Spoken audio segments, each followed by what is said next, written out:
Good afternoon, everybody, and welcome to Network 2020's discussion on the age of impunity, global accountability amidst a refugee crisis. We are very lucky to have two excellent people with us today. David Miliband will be in conversation moderated by NPR's Deborah Amos, so we are very much looking forward to this. I have a few brief housekeeping items and intros to get through beforehand. So for those of you who are joining us for the first time and don't know what Network 2020 is, we are a nonprofit based out of New York. We are an inclusive international community that's really working on bridging the gap between the foreign policy world and the private sector. And so we do this through several programs, including ones like these where we bring leaders and thought leaders and practitioners to speak to those who might not have access to in-depth foreign policy content on a regular basis and really want to dive beneath the headlines to understand what's going on in the world. And we're also really trying to drive and highlight innovative solutions to foreign policy challenges.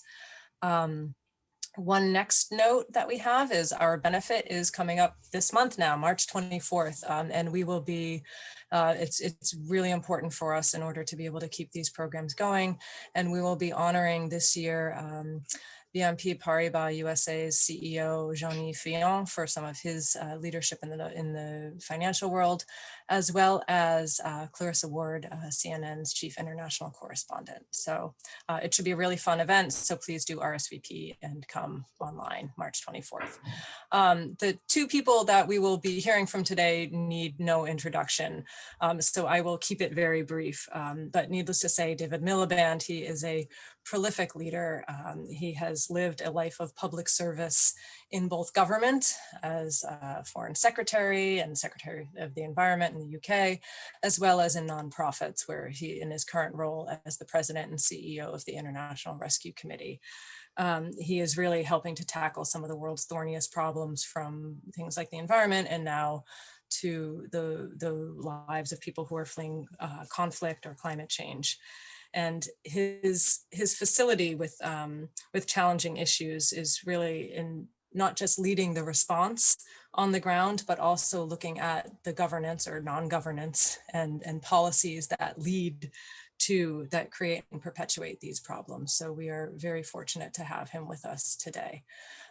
And he will be led in conversation by Deb Amos, who is the international correspondent at NPR. She is really a voice on the front lines of so many news stories that then for those of us in the US, she is often the one who is explaining to us what is happening and why we should care, and really looking at the big picture on that. So she has written several books in addition to her reporting, so is well versed in a lot of these issues. So with that, I am going to stop speaking.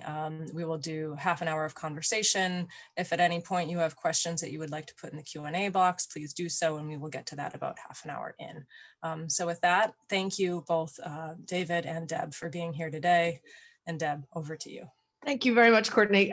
When you all called and said, would I come and talk to David Miliband? I said, yes, of course. There's no one I would rather talk to about refugee issues, and I call him a lot to find out what's going on in my job. So this is fun for me. I want to start here, David. You know, when I was getting ready to talk to you, I was looking around at the news, and one thing I noted was a piece today from refugee advocates who are asking people to write to this administration, to the Biden administration, and to ask them to move a little faster, please. Back in early February, there was a news story that said that President Biden planned to raise the refugee cap for the current fiscal year to 62,000, which was an increase from President Trump's cap of 15.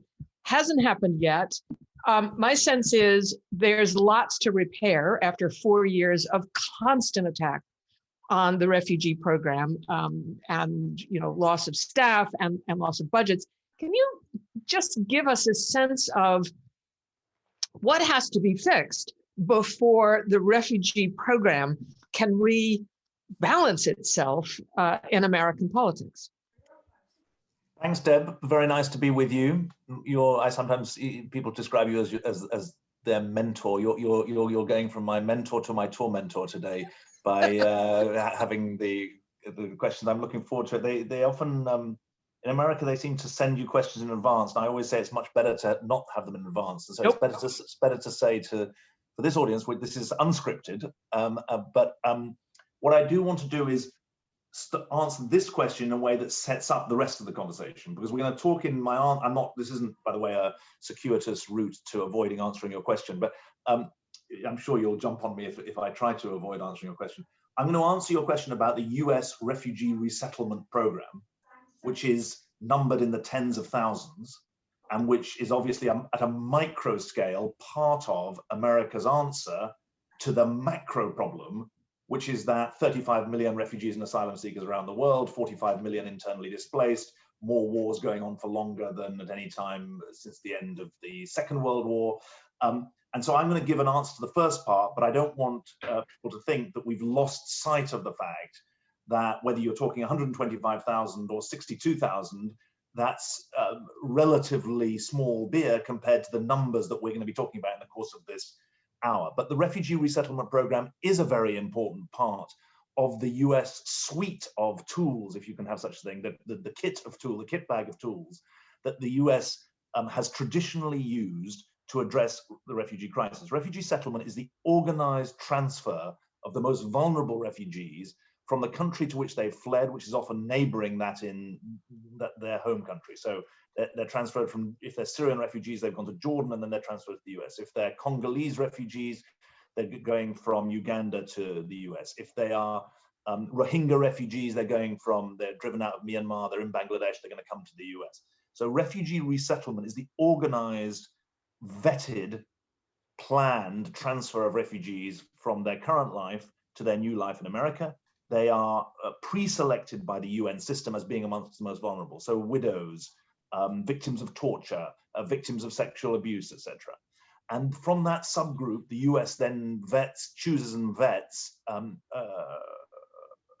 small subgroup of that number and gives them the chance to start a new life with 3-month support of a federal nature, some local support, helping access to employment. After 5 years, they can become a citizen. The International Rescue Committee has its origins in a version of refugee resettlement. We were founded by Albert Einstein in the 1930s to rescue Jews from Europe.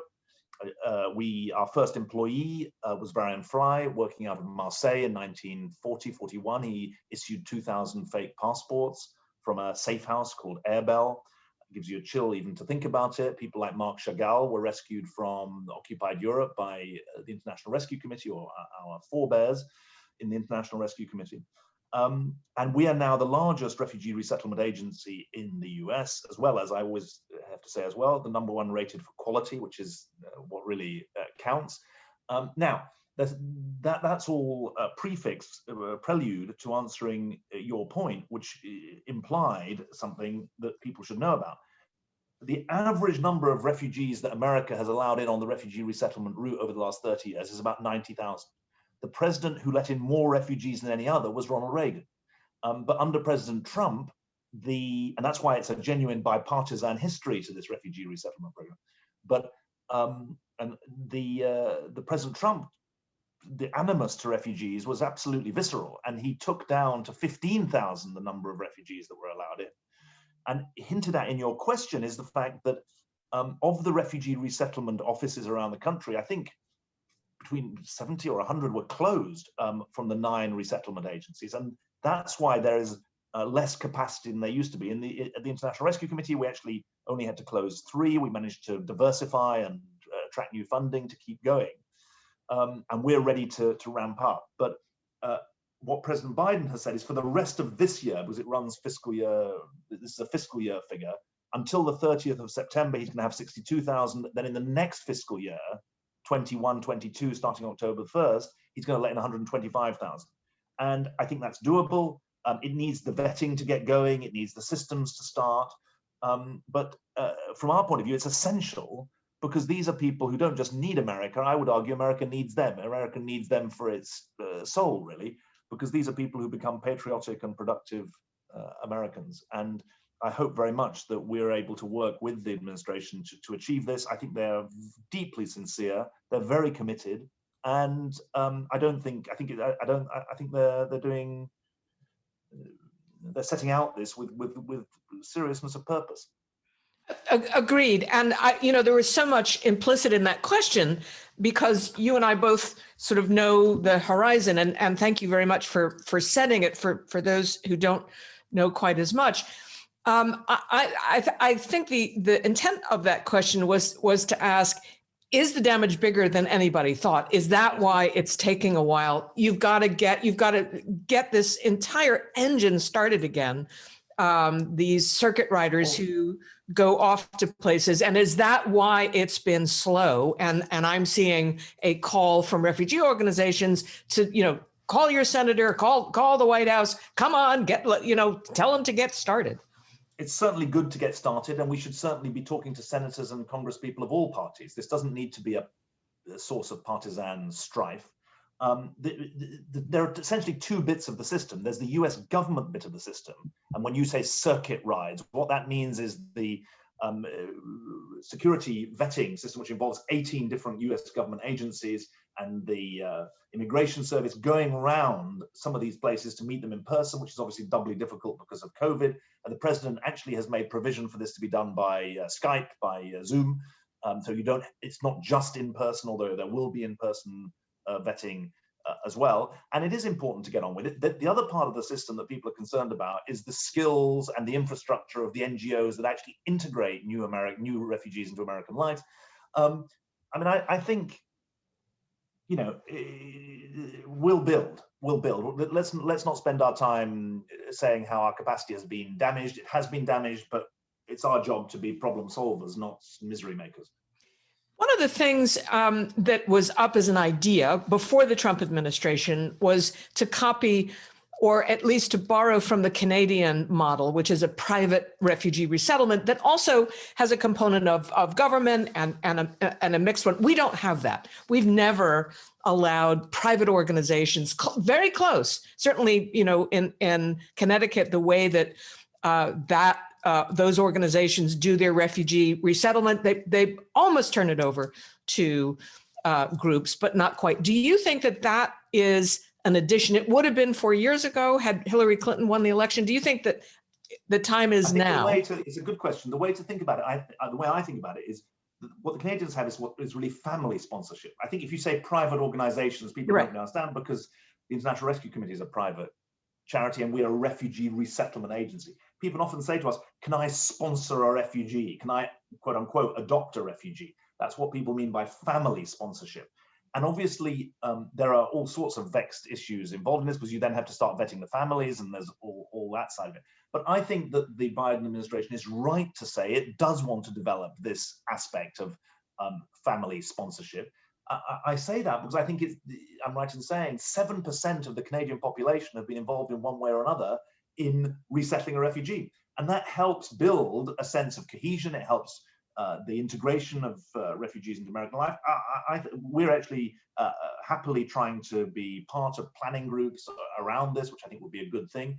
I don't think it's an either or. I think that there are places where you want those kind of bonds. And as you imply, you almost have that in some of the ways that some of the agencies work today. So I sort of feel it's neither a panacea nor something terrible. It's an additional way of making this system work as well as possible. Historically, refugee resettlement has been a bipartisan issue and has gotten support from both sides.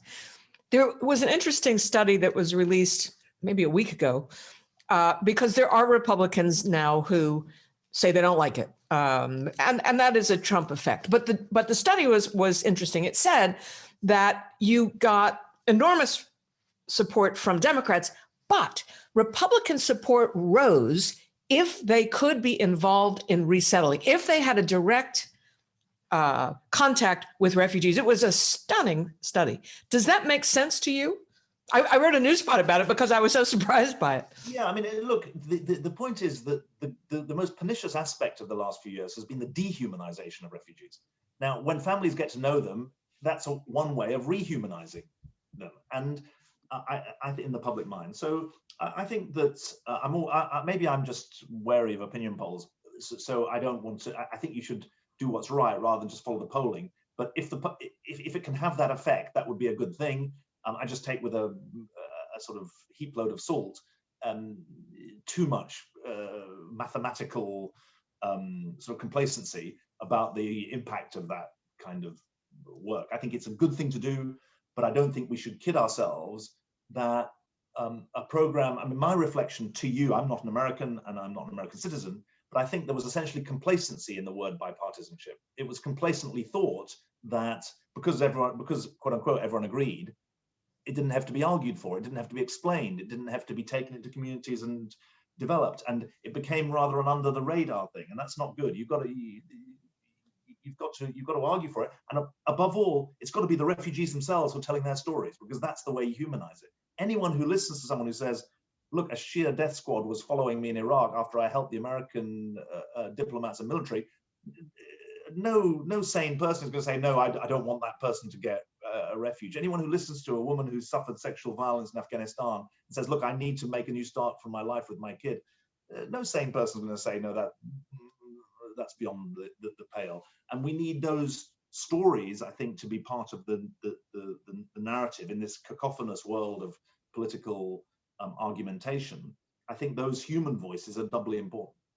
One of the interesting parts of the executive order that restarted the refugee program in a different way was a nod to climate refugees. I mean, you and I both know that you can't really call them that because they aren't counted in the 1951 UN Convention, but we all think about this now.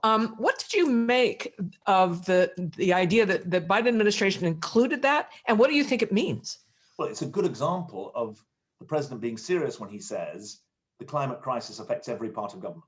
It affects the Defense Department, it affects foreign policy, it affects the Transport Department, it also affects the Refugee Department. Now, you and I don't just think the word climate refugees doesn't make much sense because it doesn't quite fit into the 1951 Refugee Convention, which says that you have to have a well-founded fear of persecution.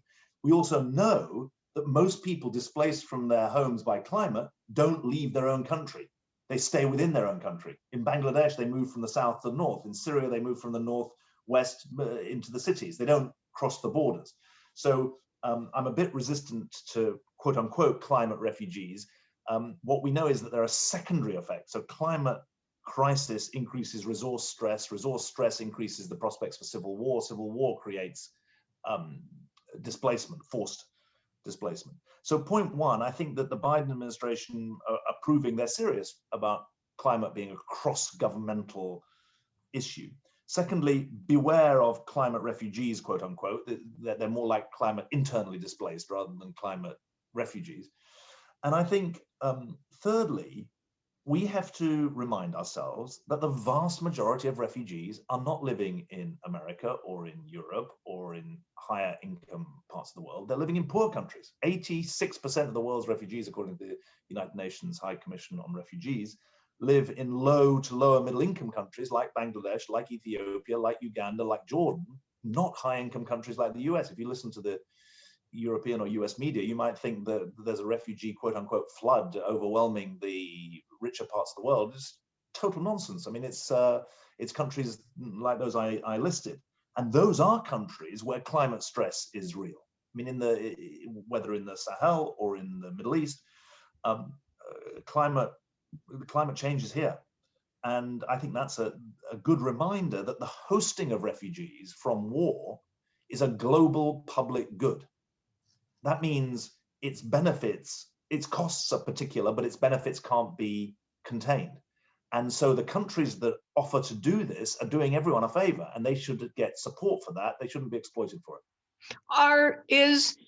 Is your organization, do you have people who are tasked to look at climate migrants, or is that some other organization? You are specific. Well, we look at people, I mean, we look at people on the basis of their need. We don't say, is your need because of religious persecution? Is your need because of climate? You know, queue here if your need is for one reason, queue, you know, no. We work to help people whose lives are shattered by conflict, persecution or disaster, survive, recover, and gain control of their lives. And we rewrote our mission statement when I arrived 6 or 7 years ago, because it wasn't good enough to say that we existed to serve, quote unquote, refugees and others. I wouldn't have liked to be an other. We wanted to, my parents were both refugees, by the way. We said we help people whose lives are shattered by conflict and disaster. We're not a general anti-poverty agency.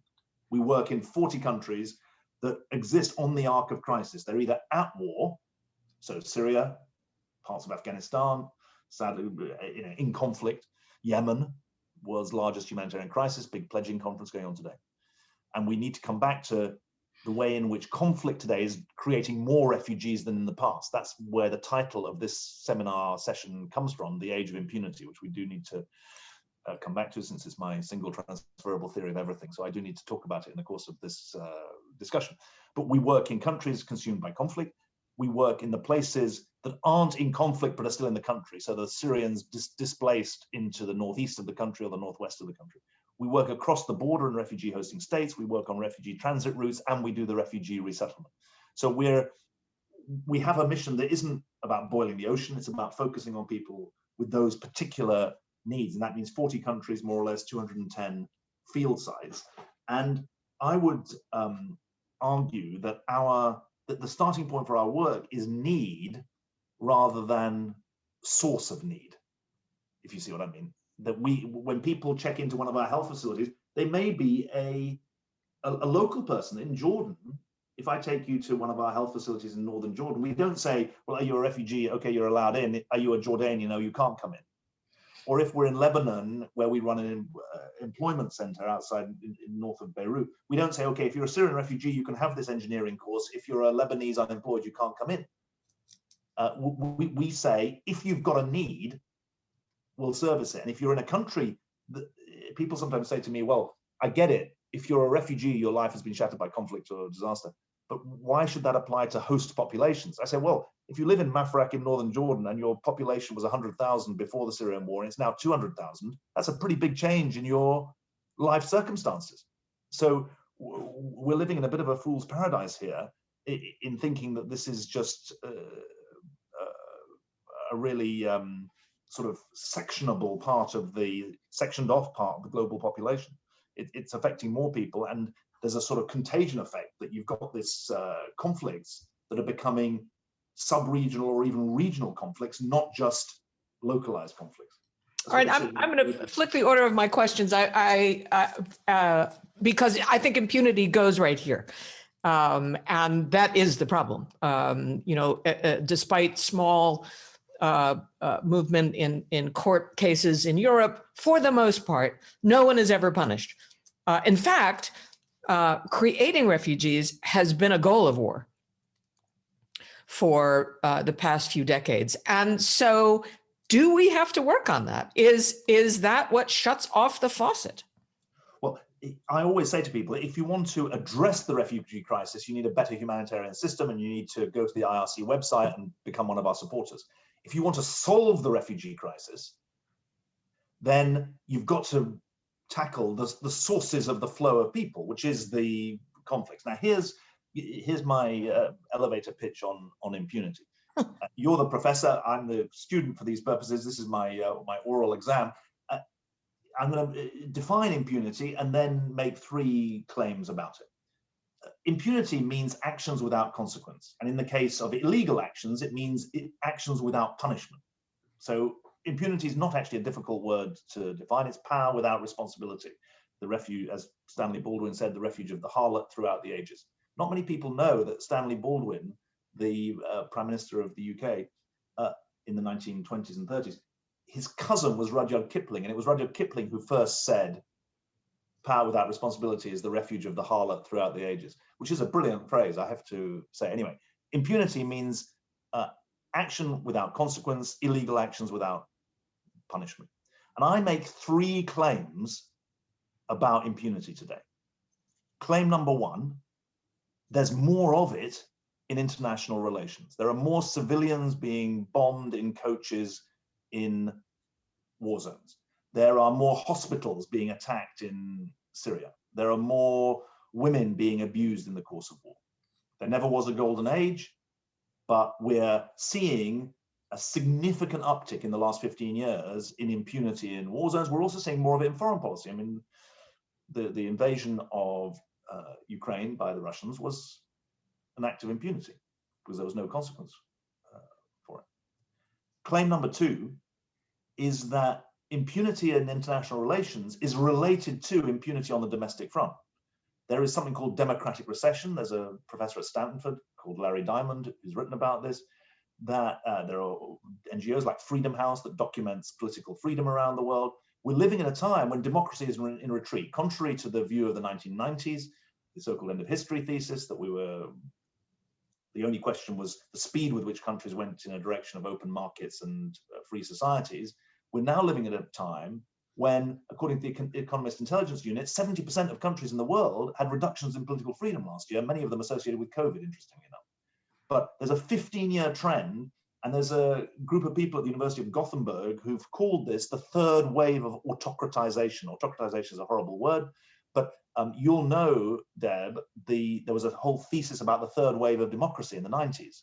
So they have highlighted that we've now got a wave of autocratization, not a nice word, but essentially, to quote Larry Diamond, Professor Larry Diamond, every type of regime is becoming less liberal. If you were autocratic, you're becoming more autocratic. If you were a liberal democracy, you're becoming less liberal. And I don't have to tell you that there are questions for the US to answer in this regard. But on the domestic front, here's the interesting thing.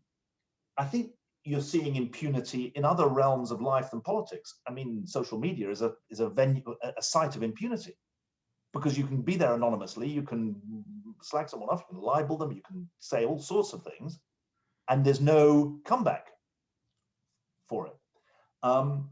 In the economy, you can make the case that the concentrations of power that exist around the economy represent invitations to impunity. You can think about some of what's gone on in terms of the US debate about racial justice and the role of the police in respect to Black communities. You know, you can there's a wider set of issues about impunity, that the impunity at the international level feeds off impunity at the domestic level. The third claim that I make is that we don't need to invent new rules and norms. We've got them. This document is the UN Declaration of Human Rights. We have the UN Charter. We don't need new rules and norms. We just need to live up to ones that 193 countries in the world have actually signed up to. And those rules and norms need to be defended. And in their defense, my argument is that we need to borrow the idea that John Kenneth Galbraith launched in the 1950s. He wrote a book called American Capitalism, The Case for Countervailing Power. And his argument in the 1950s was that the American consumer and the American worker were threatened by the growth of large American corporations. And his answer was, there needs to be countervailing power to the power of the US corporation. And that countervailing power can come, interesting enough, in the form of retailers. He saw retailers being able to discipline the temptation on manufacturers to rip off the public. He saw it in the form of trade unions, obviously. He saw it in the form of minimum wage laws. He's got a long section of the book, I've got it here, about agricultural regulation. And in other words, countervailing power wasn't just the trust busting of the progressives of 30 or 40 years earlier. It was a wider thesis about market mechanisms and non-market mechanisms to push back against countervailing power. And here endeth my my attempted oral examination, or my submission to Professor Amos. I was taking notes. Yeah, good.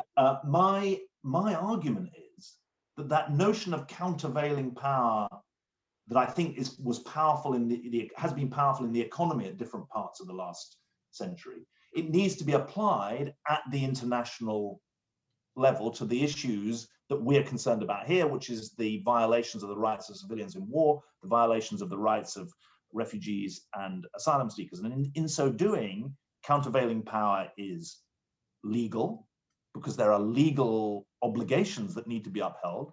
We can talk about the failure to uphold them. They are political, because political pressure should matter. The various political international groups and things that they should be using shame and other mechanisms to uphold the norms.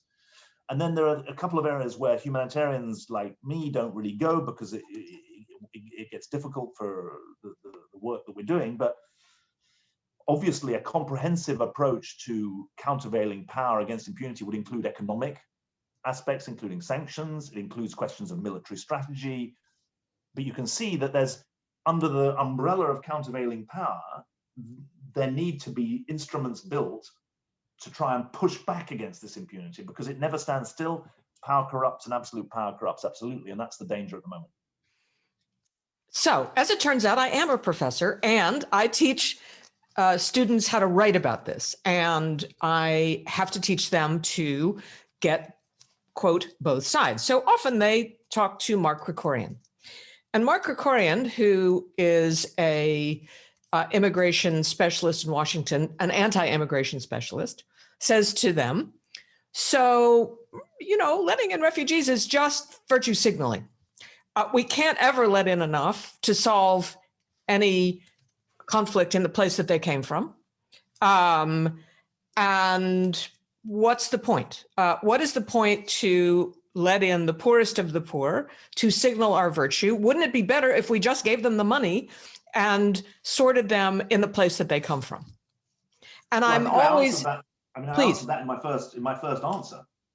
I mean, I refer you, as we say in the House of Commons, I refer you back to the answer I gave some time ago. I mean, the first answer I gave you was refugee resettlement is only one of the tools in the kit bag, and it applies to the most vulnerable refugees. I gave you the example of the Shia. I mean, I actually know this person. The Shia family that were on the run from death squads. The case for refugee settlement is not that it solves the problem, because I would argue support for the Bangladeshis, support for the Ethiopians, support for the Jordans of this world is absolutely essential alongside the diplomacy. So no one should claim that refugee resettlement is somehow the answer. The question is it the right thing to do for some families? Is America the only place that should do it? Of course not. But if America does it, others are more likely to do it. Other rich countries, and the evidence from 2015-16, when the Obama administration woke up to this, was that that could happen. But is it just virtue signaling? No, because the definition of virtue signaling is it doesn't actually achieve anything. Whereas actually, for the 125,000 families that come in, it will change their lives. And secondly, I don't think one should be ashamed of saying this, it's actually good for America. I mean, if you look at the CEOs of the top 1,000 companies, there's a remarkable preponderance, given their relative size of the population, of people who were refugees. I mean, if you run for your life, my goodness, you know how to hold on to the freedom you've got. And so I think that that's not shameful to reflect that. So I don't think the idea that it has no substantive impact, it's sort of virtue signaling as opposed to substantive impact, doesn't add up for the 125,000 or however many are let in. And actually, it's good for the wider society. Thank you. We have lots of questions, and I'm going to turn to some of them now. This one is from Lisanne Lacroix. Can you comment on the so-called refugee crisis that hit Europe in 2015, partly as a result of the adoption of Germany of an open-door refugee policy? What were the benefits and downsides, and where is Europe today? Great. Well, it wasn't an open-door policy. What you had was a European system that didn't really qualify for the word system, because until 2017, there wasn't a guarantee that everyone entering the European Union space was documented, and then everyone leaving was documented. You had something called the Dublin Convention, which meant that Italy and Greece, which were the two main landing points, Greece was the main one, but Italy too, two main landing points for people from the Middle East and from North Africa, they ended up bearing a disproportionate share of the burden. You had no European Union agreed scheme for relocation of refugees. And so you had Mrs. Merkel saying, we're going to have to manage this. We will manage it. Wir schaffen das. We will manage this. And it wasn't open door for an even more fundamental reason. What she said was, every asylum claim should be processed. And if you pass the test for being a refugee, you can stay. But if you don't pass the test, you can't stay. So it wasn't an open door. I mean, it was by definition a door that was only open to those who passed the test for entry. And people are sometimes surprised about when I say this, but I think that's right. If you're running a humanitarian agency, you can't say everyone, whether or not they've got humanitarian need, should benefit from it. The point of a refugee convention is to qualify those who qualify. And what Mrs. Merkel did was process, or her government did, process about 1.5 million asylum claims in 2 or 3 years. Currently, it takes 8 to 10 weeks to process an asylum claim in Germany. It takes 3 or 4 years in America. You know, which is more fair? I'll tell you which, and which is more efficient. Obviously, the German system. Now, where the Germans have run into difficulty is removing those who don't pass. That's been a trickiness. It's been not zero. I think I may have got this wrong, but something like 250,000 people have been returned to the countries they came from. But here's what's interesting. The last figure I saw is 2/3 of the Syrians who arrived in Germany now speak fluent German. The employment rate is pretty high. And actually the political energy has gone out of this issue. The toxicity of the issue has gone out. Mainly there are other things to worry about, but I think that, and the European Union is still laboring to get a resettlement policy and a relocation policy. So it was a big risk that Mrs. Merkel took. I think she did the right thing. I think she was left with very few options given how the lack of European coordination, but it's a classic area where, contrary to the Eurosceptics, the Brexiteers in my country, you actually need a stronger European set of norms, not a weaker one. Let me ask you, though, about this. So, I mean, European policy towards refugees sort of paled when you saw what the Trump administration was doing. Now we have the Biden administration. Today, it's been interesting. In Denmark, they're clearing Syrians to go back home. In Greece, an Afghan woman set her tent on fire to kill herself, and the Greeks have charged her with arson. There is a sense in some parts of Europe that they are, certainly in Hungary, Poland, very anti-refugee. And I wondered if you think that because of the change of administration here, that we will pay more attention to that.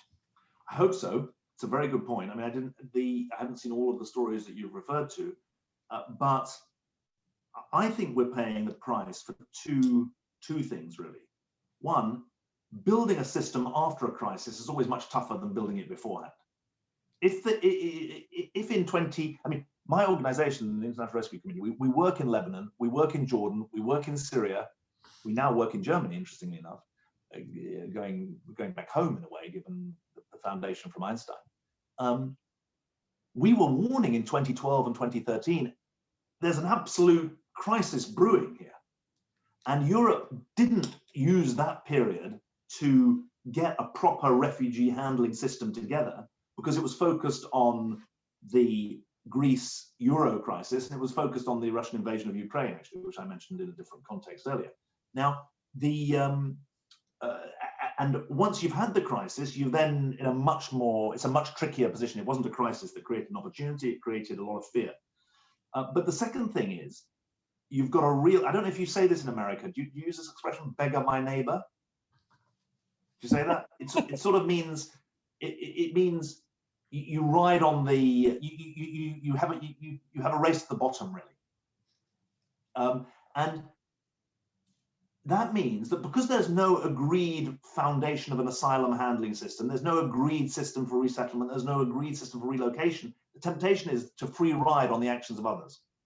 And so what you have in Sweden or Germany, which have both taken more than their quote unquote fair share, is that someone's just said, is that NIMBY? Not in my, no, that's different from beggar my neighbor. Beggar my neighbor is a kind of different thing.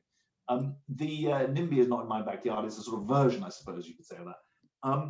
The fact that there's no fair shares allows for the politics of grievance to be exercised. And it's ironic maybe that Hungary and Poland, which have the fewest number of refugees, have got the greatest grievance about having them.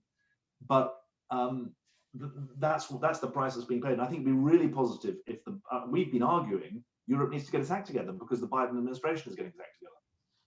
Interesting. Let me just ask you a quick question, and then I'll go to a question here, which is, I was surprised to see that UNHCR is working on the Mexican border as the Biden administration is unraveling this Remain in Mexico program that the Trump administration imposed, which meant that if you came to apply for asylum, you had to wait in Mexico in terrible conditions.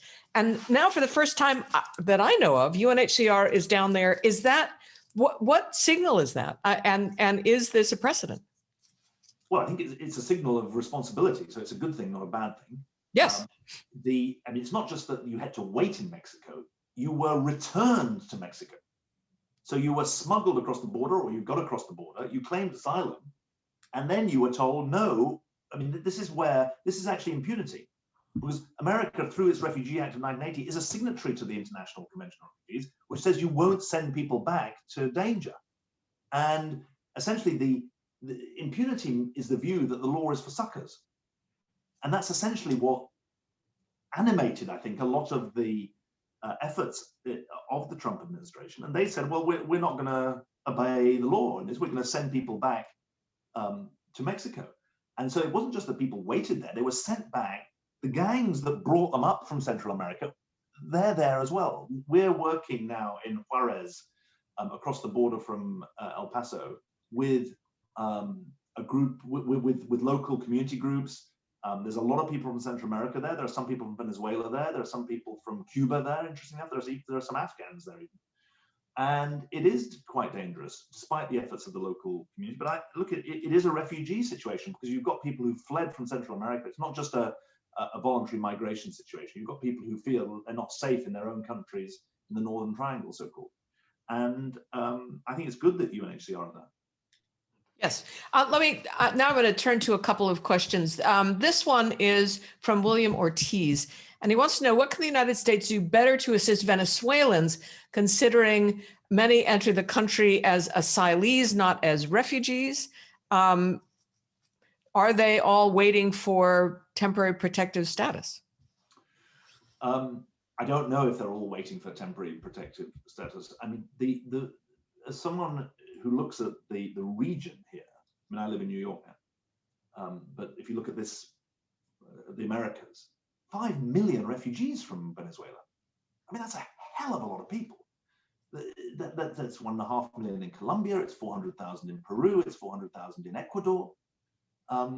It's a hell of a lot of people, and it gets very little play, but actually it's a massive source of regional destabilization. It's also a source of some extraordinary leadership. I mean, the Colombian government have set an example. They've said, we're going to give 10-year visas to any Venezuelan who's coming to Colombia. We want them to be registered. We want them to be, if they're in work, we want them to be in the formal economy, paying taxes. We don't want them under the counter. And so the first thing that America can do is figure out a regional support plan that helps those countries that are sheltering Venezuelans. I mean, for Venezuelans here, I mean, it's a founding principle of the Refugee Act that people have to have their claims individually assessed. And the fact you've got this massive, one of the things the Trump administration did, it's not well understood, including by me, is that all immigration cases were put into a single system. And so you've got all manner of different claims being assessed. You've got DACA people, you've got Venezuelan Asylees, you've got 3, I think, to 4 million people stuck in the, no, that's wrong, actually, it's 3 to 4 years. You've got, I think, 1.25 million people stuck in a system. And that's not good for anyone. It's not good for America, it's not good for the people who are applying here, because they have to live a kind of shadow life for quite a long time. And I think that the Venezuela case is one where you have to hold fast the principle that individual cases have to be treated as individual cases, because that's what the law says. It's an interesting case for temporary protective status that's used for Honduras and for El Salvador. And I don't know if that's what they're waiting for, but it doesn't get the coverage it deserves, because the standoff in the political and economic standoff in Venezuela is real. Let me take you to another part of the world, and this question is anonymous. Turkey is one of the few countries, oops, it just jumped on me, that welcome more than 4 million Syrian refugees, providing healthcare, education, legal rights, but it's largely failed because of the sheer numbers. What responsibility do countries have to work together on this global problem? Yeah, I mean, it's a good point, because it's 3.7 million refugees from Syria in Turkey. And in the beginning of the Syria crisis, I mean, it is incredible, really, if you stop and think about it, 10 years of the civil war in Syria. Yeah. I mean, and people think it's complex, but it's got more complex. But the fundamental axis is one of impunity. I mean, chemical weapons being used against their own population, incursions across borders, 2 parts of the country completely out with government control. But the Turkish plan was to create 200,000 places in refugee camps, which they did. they call them quote unquote 5-star camps. But of course, when you've got 3.5 million people, 200,000 doesn't do the trick. And that raises something that's, I think, an important bit of myth busting that's worth doing in meetings like this. People think refugees are in camps, but most of them aren't. 60% of refugees are in urban areas. And if you go to Istanbul, Syrian refugees. So the Turkish, now, I don't know whether the question is referring to the Turkish economic problems. The economic problems are not caused by the refugees fundamentally. They are a much wider, that's a different argument. But people often attack the EU-Turkey agreement, and there are some things that are worth attacking. But the fact that Europe was paying Turkey strikes me as a good thing, not a bad thing, because Turkey is delivering a global public good. So it should get international support for that. It should get some international support from the international financial institutions. It should get support from the richer countries. Now, the real issue is that there's no end in sight for the war in Syria, and there's no prospect that the Syrians in Turkey, Jordan, Lebanon, etc., are ever going to feel safe going home. I mean, a lot of them, younger men, feel that if they go back, they're going to get conscripted into President Assad's army. And so I think for countries like Turkey, there's almost a fiction that needs to be addressed, which is the fiction that these people are ever going to go home. And the question is, when does their status get regularized? The Colombia example is, I think, a good one, an instructive one. You want to regularize them earlier rather than later. Yes, and I have read that Turkey actually has given about 500,000 passports, citizenship, but it's by invitation only. And these are professionals, business people, doctors, and so who knows over time. I'm going to move to a different part of the world this is an anonymous question. The Trump administration cut all funding from UNRWA, the UN agency providing humanitarian services to Palestinian refugees since 1949. The Biden administration said it will restore some of that funding, hasn't done so yet. The end of the question is, in my view, what needs to be done to solve this issue? 71 years long, and solve the issue. Good luck with that. But anyway, how do we address that? Yeah, look, I think my answer earlier about address a problem versus solve a problem.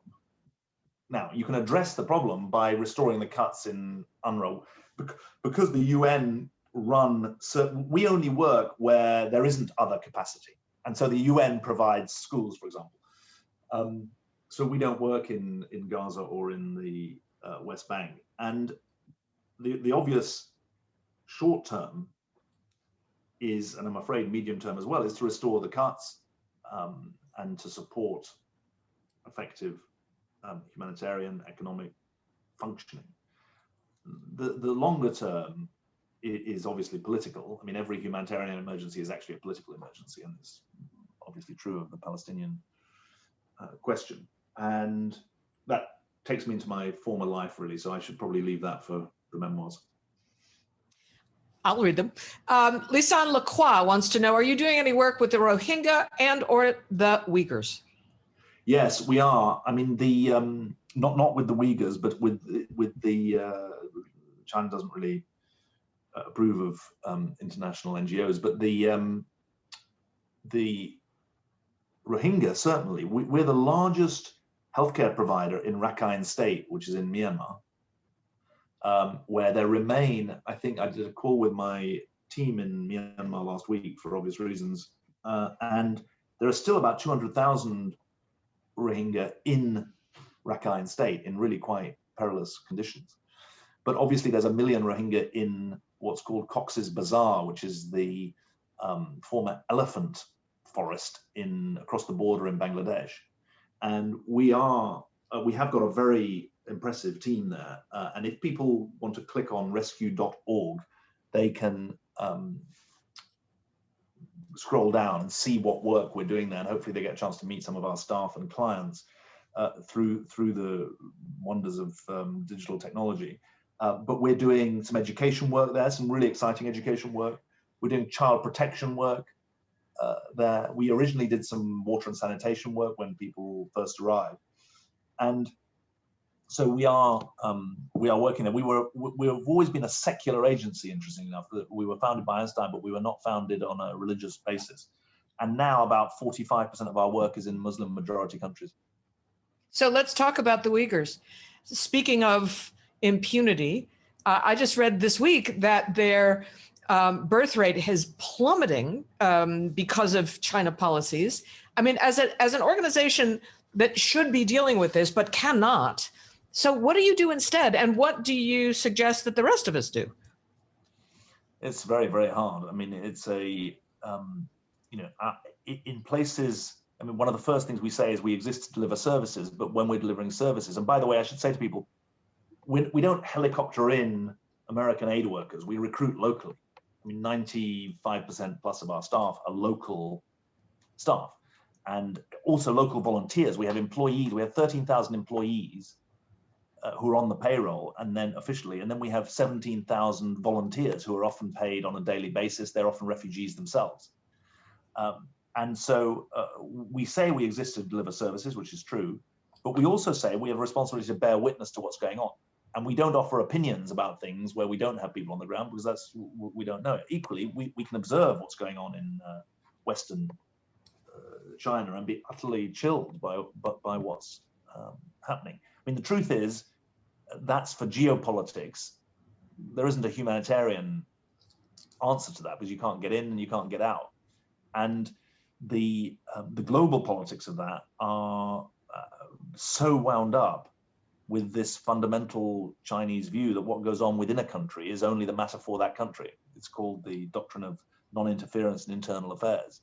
And it essentially says that the 1648 Westphalian settlement, which established rules of the road for interstate relations, based on the idea that the territorial integrity of a state gave it full sovereignty over what goes on within that state, is the only dispositive item of international law. Whereas what people like me say is, no, after 1945, the world came together and said that alongside the rights of states, there were also rights of citizens, and they are embodied in the UN Charter, which all states signed, communist and capitalist, autocratic and democratic. And there's a very interesting, a friend of mine, Rana Mitter, has written a book about how the current Chinese leadership is arguing that China was present, it's claiming some credit for the birth of the UN, including its charter, in 1946, even though obviously it was the Kuomintang, it wasn't the current, it was before 1949, so it wasn't the Communist Party that was leading the Chinese engagement with the global system at that time. And so my point would be that alongside the rights of states, there are rights of citizens, and there is no sovereign right to abuse the rights of your own citizens if you've signed the UN Charter. And that's obviously deeply vexed argument. I mean, in a totally different way, sovereigntists in the UK or the US are also insistent that what goes on within their own borders has nothing to do with anyone else, but they're not committing the kind of crimes that we're reading about in respect of the Uyghurs. So I don't have a good answer for what the fate of those people is, I'm afraid. I know, and we have to start a movement. Let's do a last question. We hear of country leaders that oppose any immigration, such as Orban in Hungary, apparently also now in Denmark. Which leaders have a more enlightened approach towards refugees, and do they have anything in common?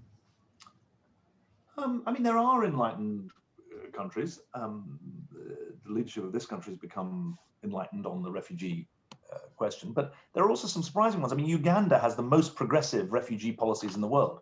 It offers land, it offers access to services, work permits, cash. It's very supportive, but partly reflecting its own history. So I guess I haven't done a scientific study on this, but I guess you could find that every country that's nice to refugees has a history in which they needed people to be nice to them when they were refugees. And that might be that would be an obvious common denominator. Actually, when I went to Uganda, I went to northern Uganda. It has the largest refugee camp in the world. It's called Bidi Bidi in northern Uganda. And I met the deputy chairman of the district council in the area where this camp had been set up. And I said, why are you doing this? And he said, well, we're not building a wall, ha, ha, ha. That was the first thing he said. And then then when I said, why are you doing it? He said, because obviously, he was the chairman of the district council of the host community. He wasn't in the camp. He was a local politician in the area where the camp had been placed. He said, well, these are our brothers and sisters, and they helped us when we needed them 30 or 40 years ago, and they need us now, which I thought was pretty to the point. If this is the last question, I hope that your network, Courtney, will follow up and become interested in the work of the IRC. It's on the road to becoming a great New York institution. So to the extent that your members are New Yorkers, I hope they'll see that in the values of the IRC, they see some of the values of New York. I mean, it wasn't an accident that Albert Einstein came to New York in the 1930s. He came here because it was safe, but he also came because of his intellectual prowess. And I always say about New York, you know, what the seashore gives, the seashore takes, and New York gives and takes to the rest of the world in a big way. And we like to think that the IRC is one of the things that New York's giving to the world. And I hope that your members become interested in the work that we're doing and get the chance to become supporters. That is a great way to end. And I'm going to turn this back to Courtney for the last couple of words. And I will say my thank you to David Miliband. This is so much fun to do without having to record and then chop you up and put you on the radio. It's just nice to have a chat. Thank you very much, Deb. You're a great interlocutor. Thank you. Not a tormentor. Not a tormentor. Yes, thank you. Thank you both, David. Thank you so much for the incredible work that you're doing. And I think, Brian, if you can just pop in the chat, the website so that everyone has it. I'm sure they do already, but just in case, you know, and yes, we do have a lot of New York-based members. We also have people now joining from over 90 countries worldwide. So I think that there's, you know, clearly what you're doing is of interest to both those in New York and those worldwide. So thank you so much for the incredible work. There's a lot of need. And Deb, thank you so much for taking over my role so that I could just sit back and listen, which is a real treat for me. So I really appreciate the work both of you do. And again, Brian, I think you should have put in the chat rescue.org so you can learn more about what the International Rescue Committee is doing. And with that, we will say before we say our goodbyes, we do have an event that I wanted to let everyone know about. Next week, we have Maria Ressa from the Philippines. She'll be talking about press freedom and democracy, and as well as about the role that social media is playing in that. And that will be moderated by Stephen Butler. So with that, I just want to say thank you, especially to David, especially to Deb for joining us today, and to all of you for the terrific questions. So thank you so much. Really appreciate it, and have a wonderful day or evening. Bye-bye, everybody.